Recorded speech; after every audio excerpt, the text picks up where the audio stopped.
Салам радиосунда жаңылыктар. Саламатсыз бардактуу угарман жана YouTube каналыбыздын көрүүчүсү. Эфирде жаңылыктар түрмөгү, аны менен мен Нурпейла Шур кызы тааныштырам.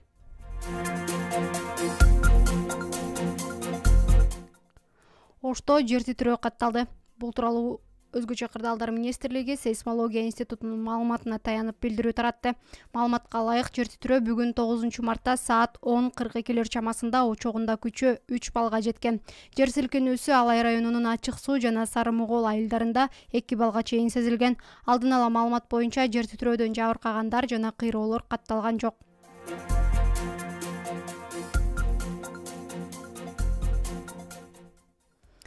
Баткенде электр ызымдарын мыйзамсыз алып өтүүгө аракет көргөндөр аныкталды. Бул тууралуу Улуттук коопсуздук мамлекеттик комитетинен кабарлашты. Маалыматка караганда, Кыргыз жаранын башкаруусундагы унаадан жалпы баасы 500 000 сомдон ашык Тажикстандан чыгарылган электр ызымдары түрүндөгү контрабандалык жүк табылган. Ал унаа Лейлек районунан чыгып, Кыргызстандын аймагына кирип келе жаткан. Жүргүзүлгөн иштердин жыйынтыгы менен жогорудагы жарандын мыйзамсыз иш-аракеттери документтештирилип, унаасы жана жүктөрү унаа токтотуучу жайга сактоого коюлду. Бул факты боюнча ыкчам издөө иш-чаралары жүргүзүлүүдө.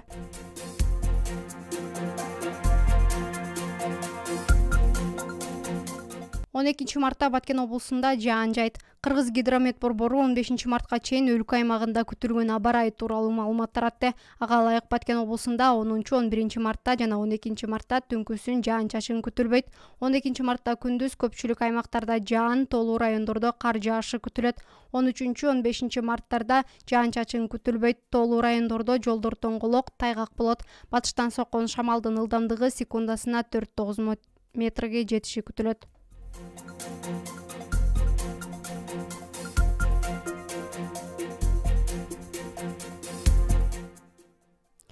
Туркияга жардам атайын эсебине 100 миллион сомго жакын каражат топтолду. Бүгүн 9 март саат 9:00 карата Туркиядагы жер титирөөдөн жабыркаган жарандар үчүн ачылган атайын эсепке 98 миллион 969 миң сом, 18 250 рубль жана 65,67 доллар түштү. Бул тууралуу Финансы министрлигинин басма сөз кызматы билдирди.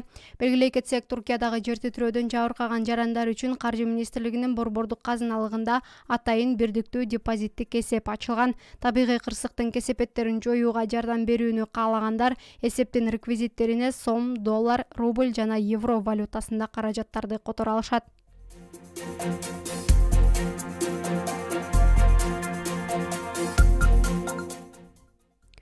Күндүн маанилүү учурлары мына ушулар болду. Кайрадан эфир аркылуу амандашканча саламатта туруңуз.